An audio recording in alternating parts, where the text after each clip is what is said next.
This is a song for Claire and her nightcast. What? Did I just say that on live TV?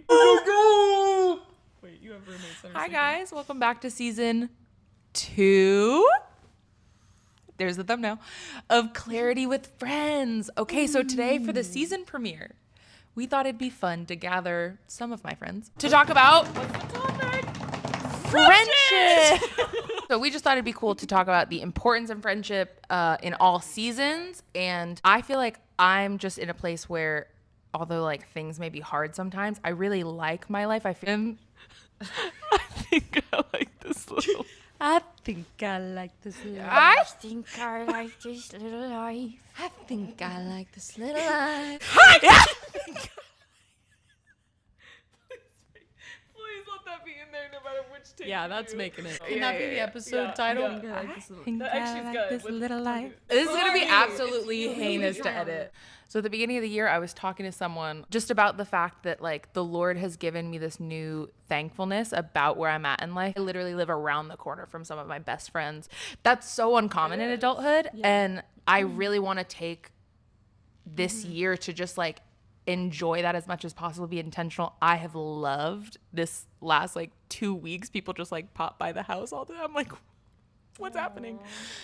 Part of it's because I'm making banana bread and feeding people, but you know, it's a great tactic to make friends. Plug, Claire's banana bread, fire.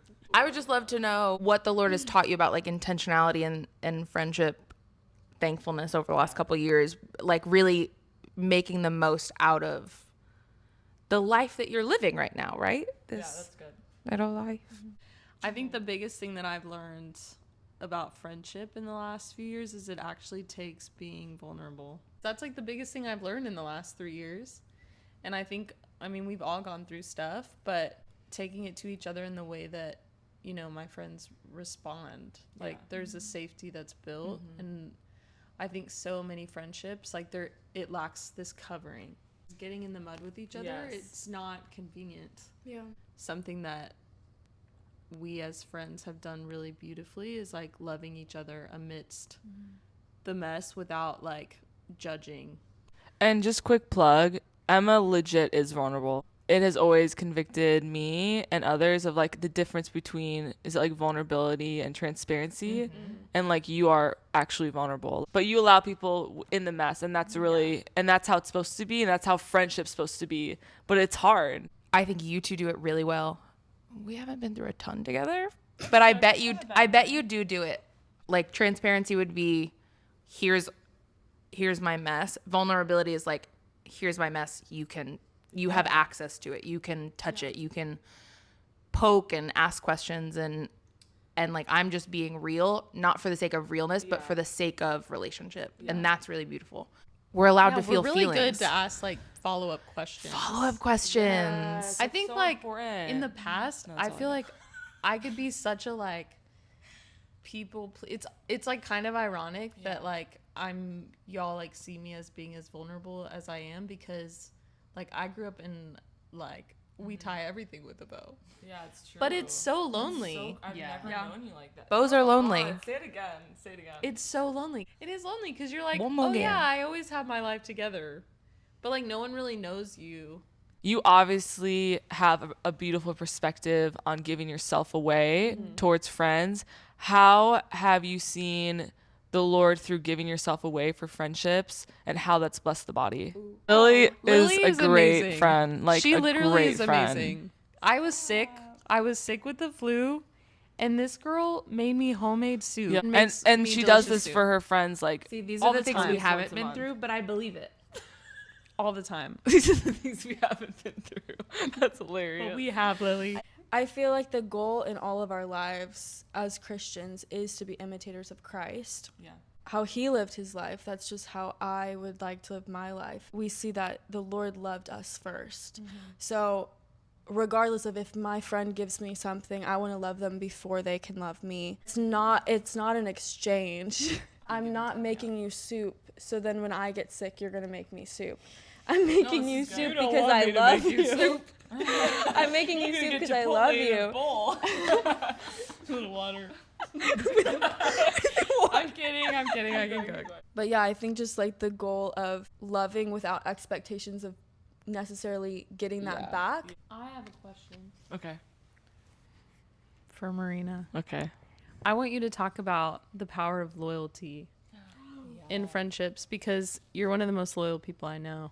Kind of to give a little background on why friendship is like I'm so passionate about it is because of a friendship I had in college. Her name's Tatum. She'll probably not watch this, but I love her, so I'm just gonna say her name anyways.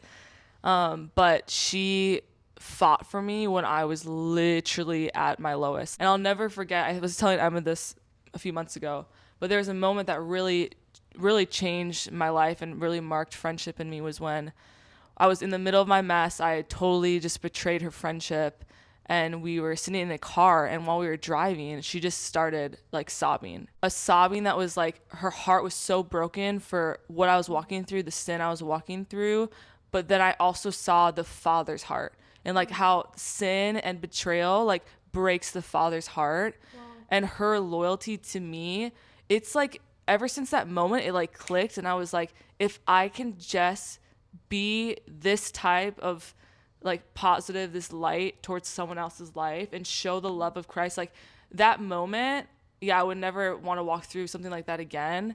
But also I'm like so thankful because I have this perspective on friendship that I feel like will like literally forever change my life.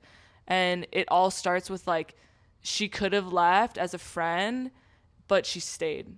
And like isn't that what the Father did for all of us? Yeah. And to see that like with broken people, because like the Lord's perfect obviously in all his ways, and we were so broken, but then to walk that out with broken people, and it's just like this surface level thing that we need to crack, especially as Christians, and like not leave when times get tough. But I mean, that would really be what I say about loyalty, and it's a beautiful like gift, and it's connection. Like we have been able to, because of our relationship, connect in ways that have like really fed our souls in a beautiful way spiritually as well. And like we've been able to see Jesus really more through, I feel like I've learned more about the Lord through y'all's mess than even like your highest success, because I'm like, wow, like Jesus is so present in the middle of it. I love church. I love corporate encounters. I love school. It has marked my life in a very different way than I've ever experienced. But there is something so precious about like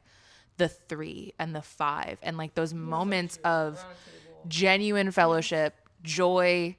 That table has seen more tears and laughter than I ever knew possible, but also like those deep moments where it's so like good, the Lord is so present right now. And then a second later back to belly laughter. So can we leave one piece of encouragement for those who are really desiring like not just like surface level friendship, but deep friendship? And what is one just practical piece of advice? This is not a handlebar for those who watch Upper Room. It's a Lily, training wheel. It's a training wheel. Lily or Claire first? I would say don't be afraid to put yourself out there. I think for much of my life, rejection like bound me and kind of paralyzed me from putting myself out there. I didn't grow up with many friends, and the more I saw Jesus as a friend, it's like what you were talking about, like knowing that he loves me. It's like, okay, I'm safe to just put this stupid little post on Instagram and be like, I want a friend today. Who wants to be my friend? Or going up to a person. Yeah, you do well. Like, that's actually really good. Thank you. Lily? I would say first, I have 2 little bits. 2 training wheels. 2 training wheels. One on each side. 2 training. We got 2. One is being able to forgive others. I think that a lot of friendships end when something bad happens, and it's like easy to cut someone off. Really but good. being able to forgive. Friendship. Oh, okay. Listen, deeper level friendships. Not looking at the speck in your friend's eye and looking at the log in your own eye, and acknowledging that before you point out the speck. But also, I think just like keeping the humanity of like, you're a human too. You're going to make more mistakes, and owning up. Listen, I'm preaching to myself because I have to do this. Is I have to own up for things that I make messes, and then I've got to own up for them. But being willing to be like, I was wrong. How can I make this right? And quick to like have Confrontation. confrontation. Like that's so Confrontation, important, guys. especially in deep friendships, like when Yeah. you've built And it's hard. trust, like And- because things hurt when you're like when you really love Yes. someone and trust. Yes. Like, But I was gonna say communication. yes. And this is something that I have not always been great in. But I've noticed just with my friendships here specifically, it's been something that I've been kind of forced to do because it's part of the Christian walk. And if you're going to be loyal, you have to be, just okay with healthy Yes. confrontation, Yeah. even if at first it looks like messy and uncomfortable. But I think communication is huge. Like if you allow something to sit there and fester, you've like magnified the issue rather than like just learning by communicating. That's good. People have just such a fear of getting hurt, which is so real that fear literally builds up a wall for like a potential amazing thing that can happen, especially with friendship.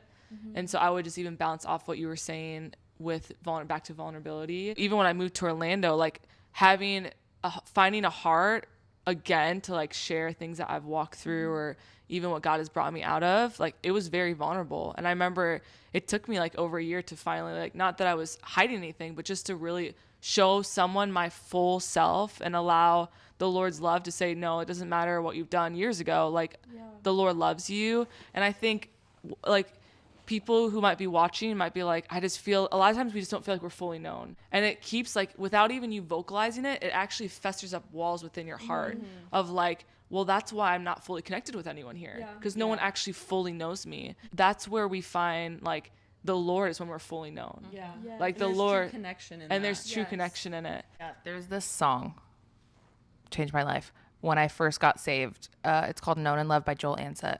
Everybody should listen to it.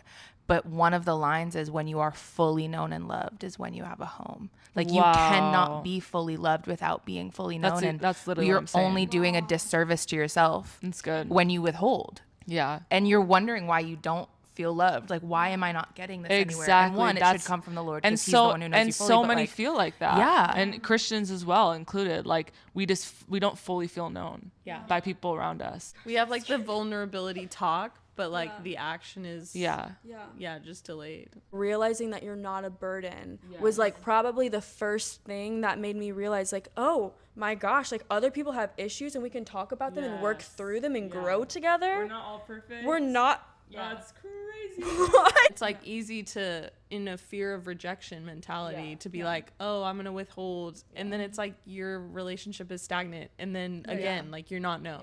Yeah. So So I would just say if you're feeling like you're not fully connected, have you really shared your whole heart with someone you can trust? Don't just obviously I'm not like don't cast your pearls amongst swine, but also like iron sharpens iron, and how is iron supposed to sharpen iron when you're not even like you're like a hammer, like it's like it's like the blade's tucked in, it's like nothing's being sharpened then. So that's all I gotta say. untuck your blade. that's so good. That's what I And What do we do? No, you do it too. Okay, cheers. Thanks for listening. Thanks for listening. Quick, Cut the camera. quick.